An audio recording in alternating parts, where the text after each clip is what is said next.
Well, how is it going, guys? And welcome back to How to Invest in Commercial Real Estate. And we are back with another exciting episode. And today we have a guest with us, Dustin Heiner. Did I pronounce that correctly? You sure did. Dustin Heiner, and he has been investing in real estate for quite some time. And we thought we would have him on the podcast and kind of tell his story. I know Joel kind of says it best. Say what you kind of said earlier. Okay, well, what we were, everybody gets to listen to us talk all the time, and they've heard some of our story of how we went from day jobs to retiring early or whatever it is. But Dustin's done that. He's doing some exciting things. He was able to retire early. And so we know the listeners want to hear his story on how he did it. Awesome. Well, Dustin, let's kick it over to you. Introduce yourself. Tell us how you got started, and we'll go from there. Yeah. Thank you so much, guys, for having me on the show. Yeah. I am a real estate investor. That's literally what I do. In fact, I was blessed to be able to quit my job, or I like the term successfully unemployed. Basically, I found a way to make money to provide for myself and my family without working that dead end job, or that just over broke job. And so I'll go to the end. So when I was 37 years old, I was blessed to be able to quit my job because I had enough rental properties, long-term buy and hold rental properties, and other investments that made me money and passive income every single month. Now, I didn't start out that way. In fact, I did start out with just like everybody else. We're all taught this same thing. We're taught to go to school and get good grades. This is the plan that we're all taught. Get good grades, and then you go to college or university and you get even more good grades and get in thousands and thousands of dollars into debt. And you get a piece of paper. It's called a degree, and you go to different companies. You try to get a quote unquote career there, and then work 40 plus years of your life, and then retire at 65, 70 years old and live on what you managed to save that entire time of working that just over broke job. Well, I'm doing that exact same thing. And I got actually one of the most stable, secure jobs I could ever think of. It was in California, working for the local county government, doing IT. So California's not going away. Government's definitely not going away. And same thing with IT. So I'm doing that. But at the same time, I've always been entrepreneurial in my life. So I had like a newspaper route. Not a lot of people know what newspaper routes are now, but I would ride on my bike and throw newspapers at 5 a.m. and bang them on garage doors, waking people up. I had a graphic website. I had a graphic website design company, skateboard manufacturing business, convenience store, and a pizzeria. Started those all from the ground up. And it wasn't enough to quit my job, but I had extra money coming in a little bit. And I bought one rental property at the time. This is 2006 when I first started investing. And I remember that check that I got from my property manager. So all the expenses subtracted out from the income, it was $317. And I thought, my goodness, I need to be an investor. This is amazing. But you know how it happens. Life started getting in the way. My wife and I started having children, and the career just kept on going. Yeah. Now, here's what really catapulted me to be a real estate investor. So after my fourth child was born, I went on paternity leave. That's where the dad stays home with the mom, changes poopy diapers and all that good stuff, and, bonds with the baby. And so I'm off for a couple of weeks, and then I go back to work. And in that week, I go back to work on a Friday at 3:30 in the afternoon. I get a call from my boss's secretary, like the top dog. And she says, Dustin, would you please come to the office? And I said, sure. And I hung up the phone, and I paused for a second. I thought, why in the world are they calling me in the office? Like, this isn't normal. And I've seen plenty of movies. Friday at 3:30 is not a good time to get called to the main boss's office. And I started remembering a couple of months before I went on paternity leave, there were some rumors or some rumbling going on. There could potentially be layoffs in the county. Well, I immediately shook that off. I said, there's no way that's for me. So I get up and I go down the hallway to my boss's office. And I get down this hallway, and it feels like the hallway gets longer and longer and longer because the weight of potentially losing my job is just weighing down on me. And I feel like they're lead bricks. Well, I get down the hallway and I turn the corner and I see my boss's door. His door's closed, and I see a secretary there. Super sweet, nice old lady. And she says, Dustin, would you please have a seat? And she's kind of sheepishly grinning at me, trying to console me with her eyes because she knows everything about what's going on. I know nothing about what's going on. So I go and I take my seat. And I start thinking about this life that this plan that people told me. Well, if I lose my job right now, did I just waste my life doing this? And then I realized, oh my goodness, if I don't have a job, how am I going to feed my family? Does that make me a failure as a father? Does that make me a failure as a man trying to provide for his family? Well, as I'm sitting there, my hands get all clammy. My forehead gets all sweaty because the nerves are just crushing out on me. Well, the door to my boss's office opens up, and out walks a lady, a coworker of mine, with a piece of paper in her hands. She's noticeably distraught, not necessarily crying, but her world has been rocked. And she passes by me, and my boss says, Dustin, would you please come in the office? So I get up and I go into his office and I get laid off. And this is the government, remember? Nobody gets fired or laid off from the government, but I did. And the reason why I tell this story is so that you can learn what I learned. So I took that layoff notice and I went back to my desk, just getting laid off. And I sat down and I realized two things. Number one, I need to get another job. I need to be able to provide for my family. So I was really blessed, praise the Lord, to find another job in the same county. A whole nother department wasn't having the issues.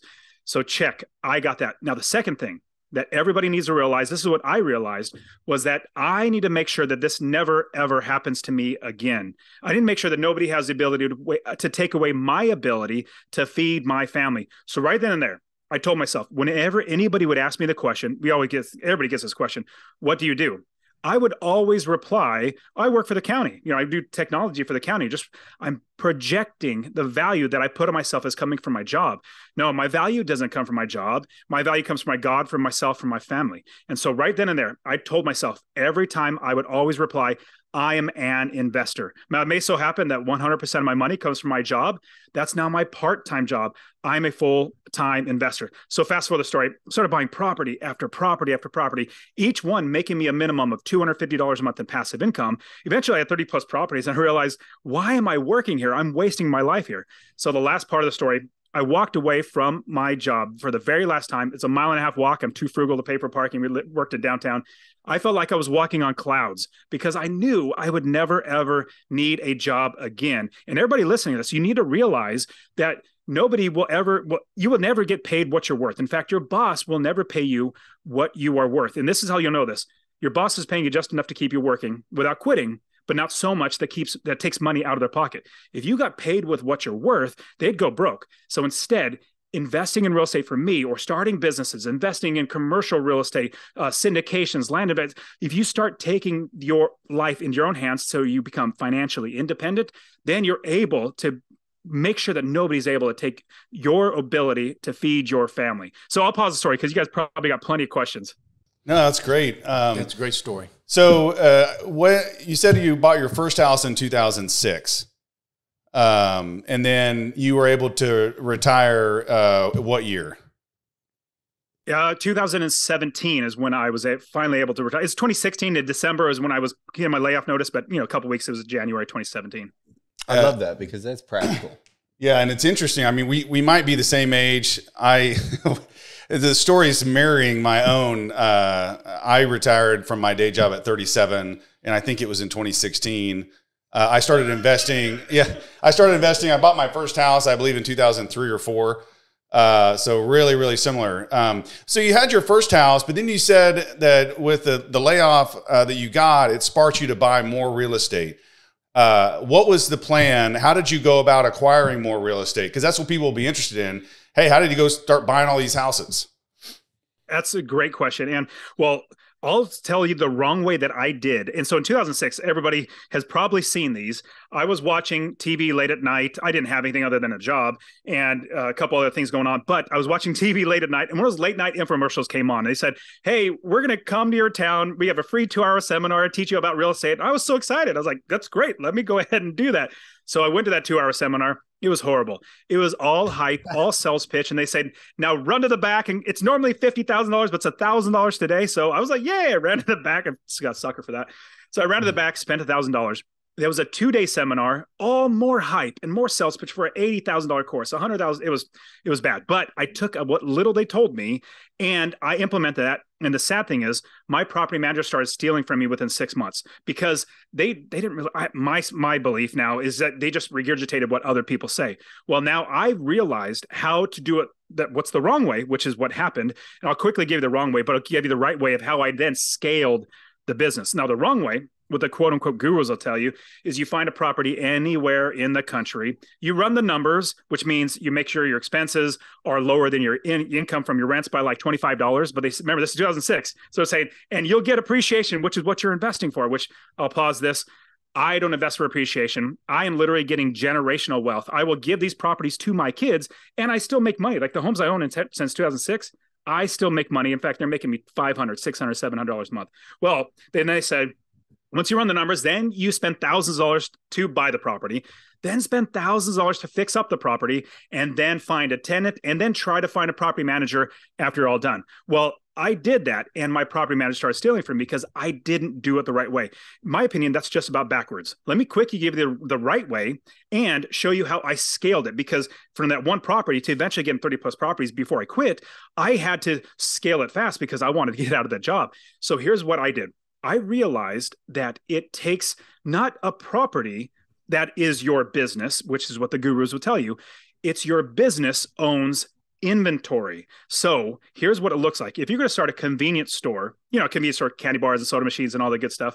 Well, you're not going to sign a lease on the locations, open the door and set a box of candy bars in there on the ground. No, you wouldn't do that. You go out of business in 2 seconds. What you would do, though, is you would build the business first. You get the gondolas. Those are the shelving units that all the candy bars go on, the cold storage, the countertops, the bank accounts, cash registers, insurance, employees, everything in the business before you buy any inventory. Same thing with real estate investing, all types of real estate investing. We build the entire business first, and then we buy a property, and that property is our inventory. And that's how we put it into our business. Now, what I did was, once I figured out the wrong way, I started implementing, because remember, I've always been entrepreneurial. I said, let me approach this from a business mindset. If I would have hung my head and said, oh, this doesn't work, I would not be here today. But I realized it does work. I just need to figure it out. So what I did was, created an entire business, had experts on the ground. I invest all over the country. I invest out of state. I love investing out of state, but I have experts on the ground. Zillow's not an expert. Redfin, Trulia, those are not experts.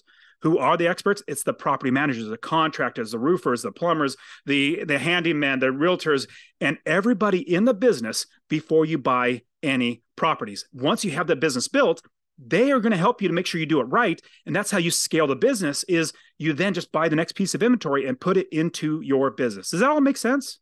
Absolutely. Yeah.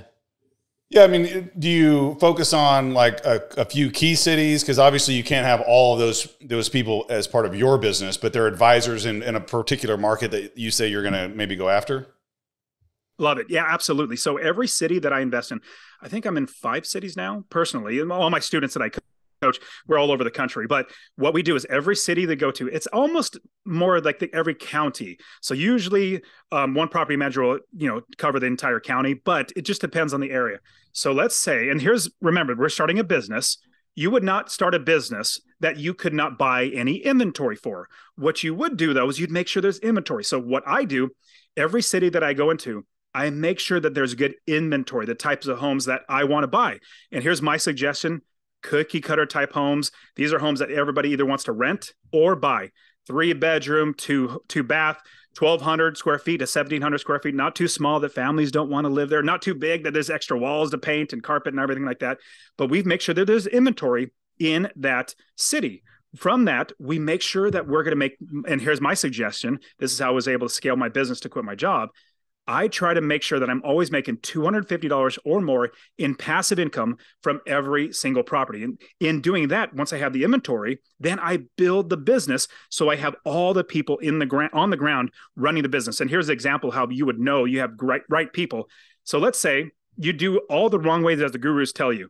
And eventually the last step is finding a property manager. And I kid you not, this happens all the time. I talk to investors, say, I did that, and I tried to call property managers, and the property manager would say, I won't manage that property because I'll get shot there. Well, you no longer have an asset, you have a liability. So what we do is, instead of calling up property managers first or last and say, I have this property, would you manage it? I've already spent thousands of dollars. Instead, you say, property manager, I'm looking to buy this property. Tell me about it. Will you manage the property? How much will it rent for? What's the vacancy factor? What type of clientele would I have? Tell me more about the property. A good property manager will say, oh, I know that area. In fact, I have a house 2 blocks away. We were trying to get $1,400 for. Zillow said $1,400. We couldn't get that. We could only get $1,300. That's expert information. So that's what I do. Every single city that I go to and invest, to get back to answer your question, I build an entire business in that city of all the people that need to run my business. And what I do then is I give them systems and procedures and processes so that they run the business. I don't do anything in my business. In fact, I maybe work 30 minutes a month on all my properties. I just grab my property management statements, make sure everything looks good, and then put it aside. That's excellent. So you have people in these cities that you've chosen, and you have property managers already established there. you have people who are finding the properties for you then, and then they sort of analyze them for you, and then they ask you, okay, is this one you want? Is this a home you want to buy? So I have, and a great question, because as investors, there's no one way to really do anything. And so finding properties, I don't want to find properties. I don't want to go, like you're saying, I don't want to go out and hunt for properties. I have realtors, wholesalers, other investors, even property managers sending me deals, land or title companies. I let everybody know. Remember, at the very beginning, I started telling everybody I'm an investor. So I tell everybody that I'm an investor. So all these deals come to me. Now, I have, as best I could, just made it so simple in my business. And it usually takes me about a minute to do all the analysis on a property to know how much I can pay for it and how much passive income I'm going to make and all that sort of stuff. But I have all these deals come to me because think of it like a tool belt. I have lots and lots of ways, lots of tools of ways that properties come to me from, like I said, realtors, wholesalers, other investors, all run the gamut. So I try to do as little work as possible and have other people do the work. I love wholesalers. Wholesalers are fantastic. They work their tail off and they make sure that I get what I need. If they don't have what I need, then I don't buy from them, but I buy from the companies, the people that actually can make me money in passive income. I don't mind giving them, commission or anything like that. But yes, I try to find lots of people to send me deals. So I love this because it should sound overwhelmingly familiar to everything we've talked about on the podcast. Yep. There's so many people in Tulsa that come up and approach us and say, how are you guys buying things in Ohio? Or how do you even buy a deal in Vegas? Or how are you building this deal in Dallas or something like that? And Dustin said it absolutely perfectly. And I love that it transfers over asset classes because that's the same for a house. It's the same for an apartment complex. It's the same for a shopping center. It's the same for any piece of real estate or almost any business. We're identifying markets and we're getting our inbox and our email and getting all of these deals sent to us, right? Exactly like you're talking about. People know we are buyers in that market. They're finding them. They're sourcing them. We plug it into a model and then we can go and deploy that amount of money because we built our business, like you're saying. We went and got a local leasing agent. We went and interviewed property managers. Yeah. Exactly. And then very similar. Like you said, we end up it's a little more intensive. We handle lease renewals and some of the other things with the properties. But at the end of the day, you really are just opening a monthly report and seeing, okay, it's a variance report. We set a budget. Here's where it should operate. Here's where it's normally going to operate. So you're looking at variances. And then most of the time, if you bought good, things are pretty steady. Right. Yeah. Dustin, is it all single family? So my bread and butter is single family. So residential, when I call single family, it's residential, 4 units and below. That's my bread and butter. I literally do it in my sleep. I literally dream. I'm like, oh, I just bought a house. Oh, wait, I woke up. So I do it all the time and I coach that. But I also, because of my bread and butter, I'm blessed to have lots of cash coming in from all my properties. And so now I take that and invest in apartment complexes. I recently just got into hotels, which is a lot of fun. Playing Monopoly as a kid, I'm like, oh, now I get into hotels. Yeah. So I love all asset classes. And here's the great thing. Like I specialize in residential, 4 units and below all over the country. But there are other awesome people that, let's say, commercial buildings or multifamily or land investing or storage units. They're awesome people. And it doesn't have to be where I win and you lose or somebody else loses. We can all help each other out. And so what I love to do is now, not want to say partner, but work with other awesome investors to help them and they help me. And so I love all types of asset classes. Yeah, excellent. So tell us a little bit about your equity structure. We talk a lot about raising money and how we raise money and just forming that entity and how to set up your offering, how to set up your returns. Are you currently doing any sort of syndications or taking on limited partners, or are you just using your own money to source and fund all of these deals? Usually it's my own money, but at the same time, as deals come up, I would do some sort of a syndication, not necessarily a full syndication like you see with multifamily, 200, 300 unit apartment complexes where the goal is to get out in 3 to 5 years. No, my goal is to then get into a property with my investors. I got a laundry list of investors. I've been telling everybody for many years that I'm an investor. So everybody wants to, they say, hey, I would like to invest with you. But what I would do is buy the property and then use it at, like, let's say syndicate, but bring all that money together. And then in 3 to 5 years, refinance and pay them off so that I would then own it outright. Now, all the residential, literally all mine. It's so simple, and meaning all my money to buy these, because residential 40 units and below, it's really not that hard. There's great financing options. But here's another thing. I've literally used creative financing, and I counted 15 different ways to get financing to buy these properties that I don't really necessarily need, anybody else's money. I could just borrow it on a loan, private money, commercial loans to home equity loans, all these sort of things. These are all just tools that we use to get whatever deal is in front of us to take that deal down. And so because of that, I just have lots of tools to make sure, hey, here's a deal that came in from somebody. Can I buy it, or does it fit my criteria? And then what type of funding can I put into that property? I love that. So I have one last talking point here. I see you have a note on starting online businesses, and I've heard you throughout the entire interview kind of refer to your students and some of your coaching. Briefly kind of walk us through how you got into that and what that looks like now, and kind of what you're offering, and then we'll probably close it out. Yeah, that's so much fun. So here's the great thing. If everybody realizes, if you're listening to this and you realize how much your boss is not paying you, number one, you're not getting paid for your value, but at the same time, how much time you're giving to somebody else, another organization or something else, that's 40 plus hours of your life back. When I was, and getting to your question, absolutely, I was quitting my job, and I was telling people, hey, I'm about to quit. I'll quit in like 6 months. And they said, well, what are you going to do? And I said, well, I don't have to do anything. I own real estate. And the second question always came so fast. Well, can you show me? I'm like, yeah, sure. Friends and family members and coworkers and stuff. And so I'd be teaching them, and I realized I enjoyed it. The second thing I realized, it was really, really hard teaching them one-on-one. It took a lot of time. So what I did was I wrote a book. I said, here's my outline of what I do in my business. I'll just give it to you. And then when you're ready, we'll have better questions that fit you. So fast forward from there, I realized I enjoyed it. Then I had 40 plus hours of my life back. And I realized, man, I really want to be able to help more people. So I started a podcast, started a YouTube channel, coaching and courses. And now I even started a conference. I have a conference called the Real Estate Wealth Builders Conference.